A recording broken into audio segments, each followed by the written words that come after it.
Veamos el priming de hipertensión arterial. ¿Cuál es la definición de hipertensión arterial según la JNS8 y es la que se utiliza para los exámenes?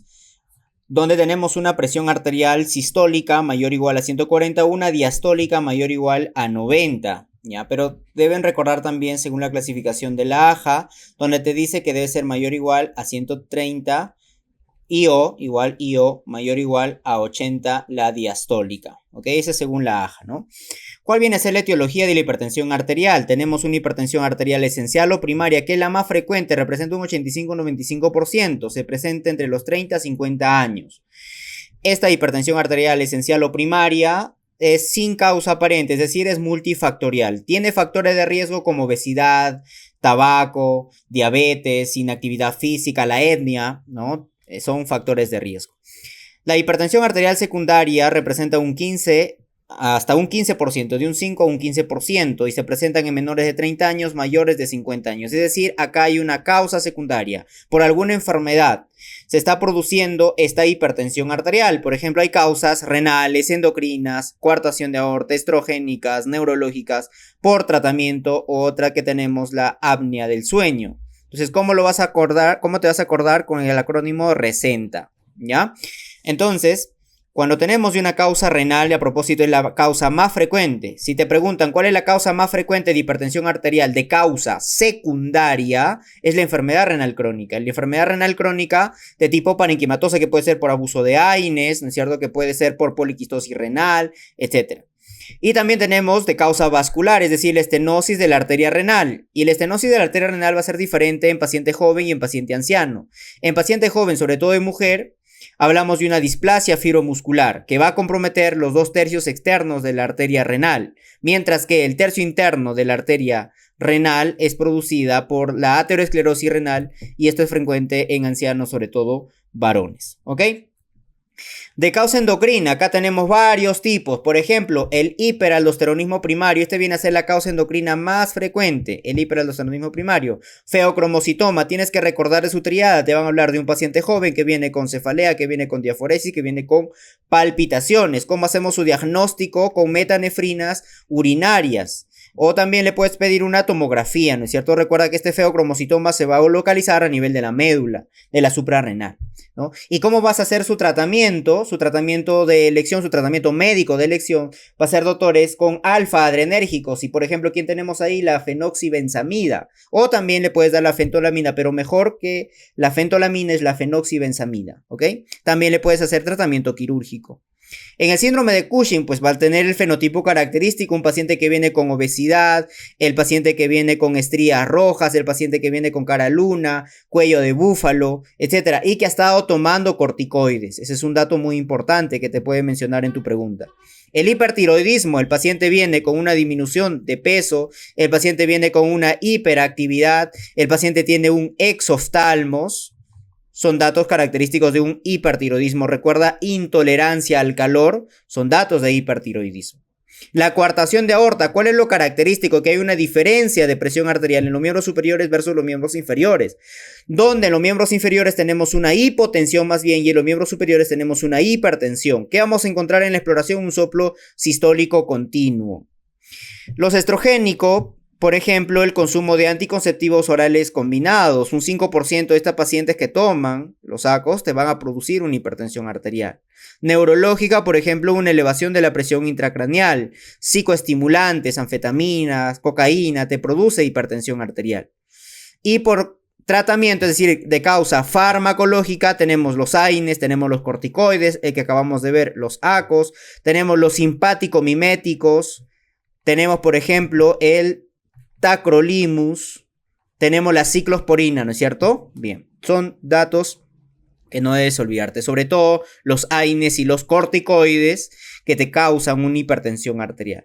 Y la apnea del sueño, ¿no? Que es altamente preguntable, porque este paciente viene con una triada: obesidad, el paciente tiene hipersomnia, ¿no? Tiene obesidad, hipersomnia, es una hipersomnia diurna y además tiene ronquidos nocturnos. Esa es la triada. ¿Cómo hacemos el diagnóstico de la apnea del sueño? Con polisonografía.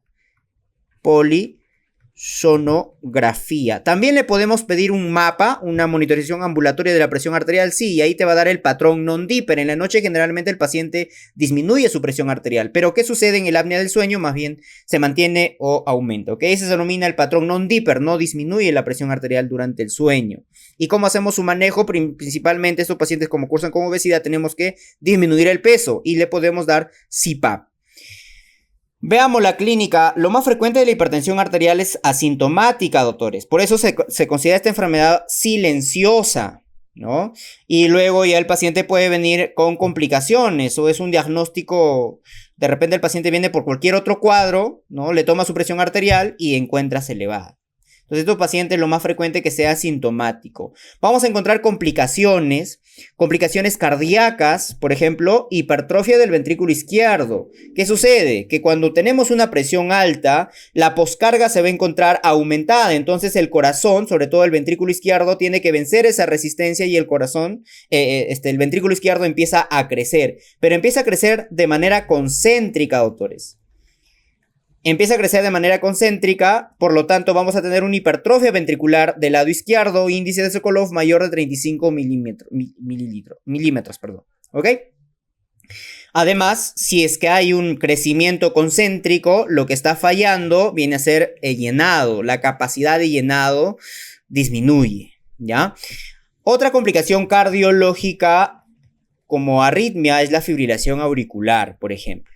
A nivel del sistema nervioso central podemos tener que te pueda producir un ictus isquémico, un ictus hemorrágico. ¿Cuál es el más frecuente? El ictus isquémico. Y también tenemos el ictus hemorrágico. En primer lugar, el sangrado va a ocurrir, doctores, deben recordar, a nivel de los ganglios basales, ¿no es cierto?, de las arterias lentículo-estriadas. Pero en primer lugar, de los ganglios basales, sucede en el putamen. Y en segundo lugar, en el caudado. Si te preguntan de manera general, ganglios basales. En el riñón, ¿qué te va a producir en el riñón? Una nefroangioesclerosis. Y esta nefroangioesclerosis puede ser benigna, que es una degeneración hialina, o maligna, que puede ser hiperplástica o también denominada necrosis fibrinoide. En la retinopatía, estos datos, si debes recordarlo, la clasificación de Keith-Wegener, donde tenemos 4 grados. El grado 1 es un estrechamiento arterial. Entonces, la relación arteria-vena es de 1 a 3. El grado 2 tienes 2 palitos, ¿no es cierto? Entonces estos 2 palitos lo que vas a hacer, lo vas a cruzar.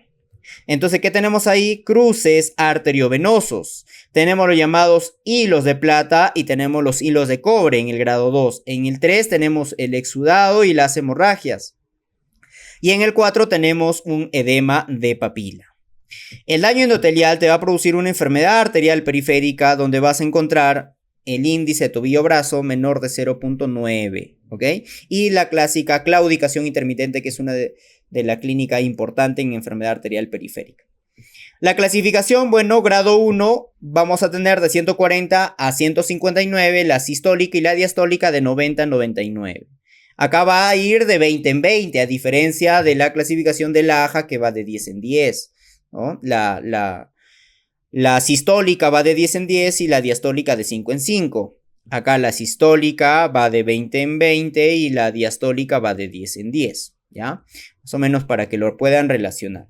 En el grado 2 tenemos mayor o igual a 160 sobre 100. Y cuando ya tenemos una presión arterial mayor o igual a 180, la sistólica o la diastólica mayor o igual a 120 se denomina una crisis hipertensiva. Y tenemos 2 tipos. Si es que el paciente tiene falla de órgano, se denomina emergencia hipertensiva. Si es que el paciente no tiene falla de órgano, se denomina urgencia hipertensiva.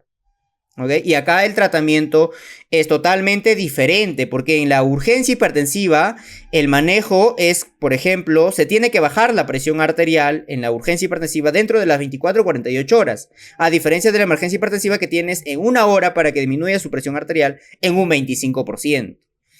La hipertensión arterial refractaria hablamos cuando el paciente está tomando 3 fármacos a dosis máxima y además está tomando un diurético. Bien.